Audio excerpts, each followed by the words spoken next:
Kim Hyeseong didn't yell. He didn't storm out. He didn't demand a meeting with the front office or call his agent in front of the cameras or do any of the things that players are expected to do when they learn, with almost no warning, that the only major league organization they have ever known has just traded them away.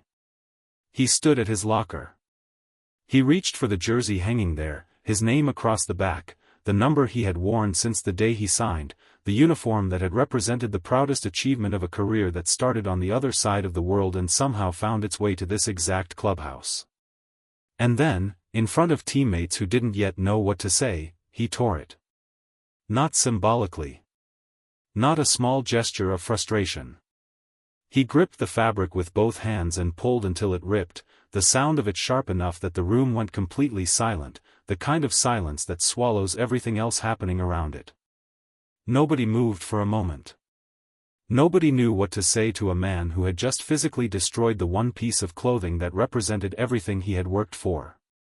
Then he set the torn jersey down on the bench, calmly, almost gently, the contradiction between the violence of the act and the quiet that followed it making the moment even harder to process, and walked out of the clubhouse without a word. This is the story of the day Dave Roberts announced one of the most significant roster shakeups of the Dodgers season. The day 3 players learned they were leaving for Minnesota. And the day one of them responded in a way that nobody in that clubhouse will forget. It began the way these things usually begin now, with reporters gathered for what they believed was a routine afternoon availability, and Dave Roberts walking in with the specific, measured posture of a man who knows the next 10 minutes are going to dominate the news cycle regardless of how carefully he delivers them. He didn't delay. He had learned, across a season full of difficult announcements, that delay only makes the room more anxious and the eventual news harder to absorb cleanly. "I want to inform everyone of a trade that's being finalized today," he said. "Kim Hyeseong, Jack Dreyer, and Rushing are moving to the Minnesota Twins." The room reacted immediately. 3 names. 3 players who had, in different ways, become familiar pieces of the Dodgers' roster identity over the past several seasons. Dreyer had developed into a reliable bullpen arm in high-leverage situations. Rushing had been part of the conversation all year, his name surfacing in trade rumors more than once before finally landing somewhere real. And Kim Hyeseong. Kim Hyeseong was different. He wasn't just a contributing piece. He had become, over his time with the organization, something closer to a symbol, a player whose journey from international free agency to a meaningful role on a championship-caliber roster had been told and retold by reporters looking for stories that went beyond box scores. His presence in the clubhouse carried weight that exceeded his statistical contribution. Teammates spoke about him not just as a player but as a person whose work ethic had quietly shaped the culture around him. Trading him wasn't just a roster move. It was the kind of decision that organizations make carefully, knowing that the ripple effects extend beyond the transaction itself. Roberts knew this. It was visible in the way he spoke about the trade, not with the clipped, efficient language of pure roster management, but with something closer to weight. Something closer to acknowledgement that this particular trade was going to cost the organization more than the players themselves. The trade wasn't one-directional. It rarely is at this level. In exchange, the Dodgers were acquiring a left-handed pitcher, a name that had circulated in trade rumors for weeks but whose arrival still carried an element of surprise given the size of the commitment the organization was making. 4 years. A contract that signaled the kind of long-term confidence organizations don't extend casually, especially not in a trade negotiated during the season rather than through the more deliberate process of free agency. Roberts addressed the addition directly, framing it as the necessary complement to the departures. "We needed left-handed pitching depth that can contribute immediately and for years to come. This is a player we've targeted for a while, and the opportunity to get him in this deal was one we couldn't pass up." But it was the detail that came next, almost as an aside, almost as a footnote to the broader announcement, that turned an already significant trade into something the entire baseball world would be discussing by evening. I'll also say, Shohei reached out to him personally during the process. That mattered. That mattered to us, and I think it mattered to him. A reporter immediately followed up. Ohtani had been involved directly in recruiting a player to join the organization mid-season, during an active trade negotiation? Roberts nodded. Shohei takes an interest in who we're bringing in. He understands what it means to come into a clubhouse, especially mid-season, especially under circumstances like this. He wanted this player to know he'd be welcomed. He wanted him to know what kind of room he was walking into. The players learned the news roughly an hour before Roberts addressed the media. Organizational protocol: deliver the news privately, to the players directly affected, before the public announcement reaches anyone else. Dreyer's reaction, according to teammates who spoke about it afterward, was subdued. Professional disappointment, the kind that comes with the territory of a career built around trade rumors and roster uncertainty. He thanked the staff. He packed his things with the efficient practicality of a player who has been through this kind of transition before, even if not in this exact form. Rushing's reaction was similarly contained. There had been speculation about his future for weeks. In some ways, the trade was less a shock than a confirmation of something that had felt increasingly likely. Kim Hyeseong's reaction was different. Those who were in the clubhouse that day described it carefully, almost reluctantly, aware that what they witnessed felt like something that belonged to him rather than to a story for public consumption. But the moment had already become impossible to contain. Too many people had seen it, too many phones had already begun typing out messages to friends and reporters before the organization could manage the narrative. He had been told the news in a private meeting, the same way the others had. He had nodded. He had not argued. By every account, his initial reaction in that room had been controlled, professional, the same composed disappointment that Dreyer and Rushing had shown.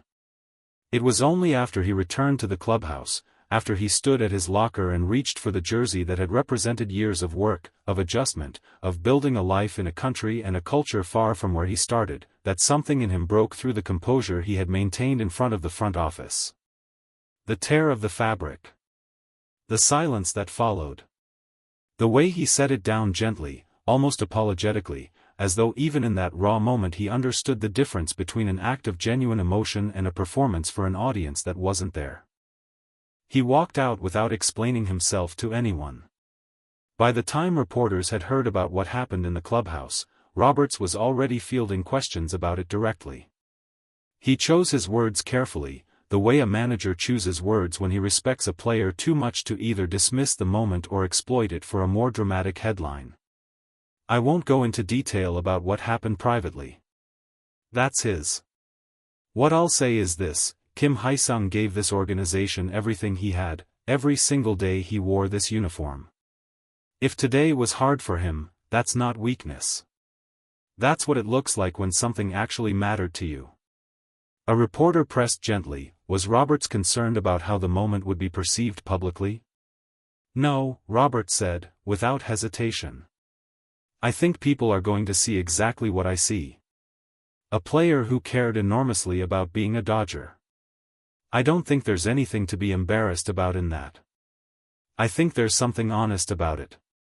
Another reporter asked whether the trade had been handled appropriately, given how clearly it had affected Kim Hyeseong personally.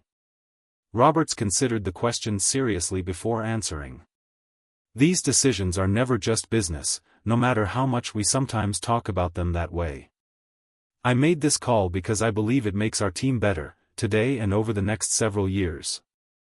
But I'm not going to pretend that making a team better doesn't sometimes come at a real personal cost to someone who didn't do anything wrong.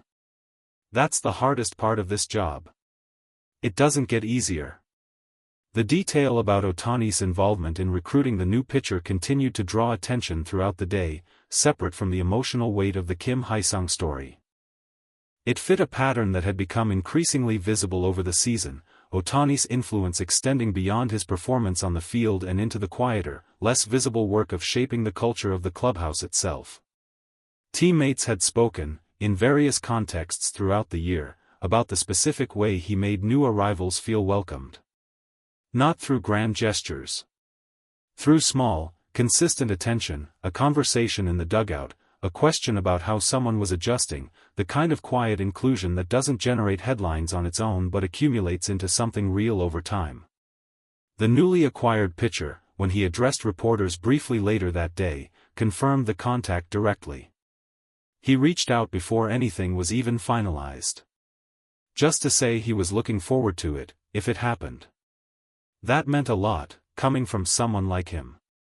It was a small detail in the context of an otherwise dramatic day, 3 players departing, one of them in a moment of raw emotion that nobody in that clubhouse will forget, a new 4-year contract signaling the organization's confidence in its next chapter. But it was also, in its own way, the clearest illustration of something Roberts had said earlier in the day, almost as an aside. This is a business. But it's also a family, however complicated that word is in a clubhouse like this one. Today, we had to say goodbye to people who mattered.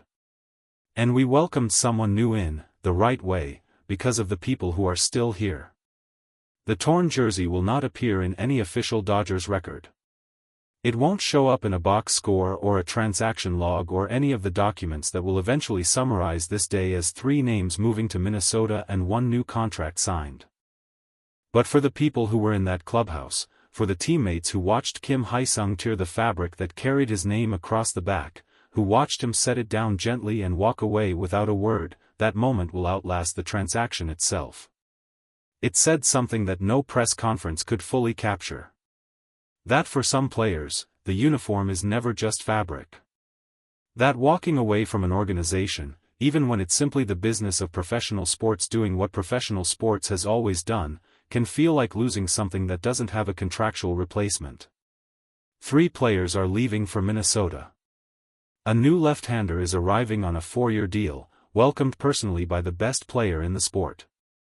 And somewhere, in a quiet corner away from the cameras, a torn jersey sits as the only physical evidence of what it actually cost to get there.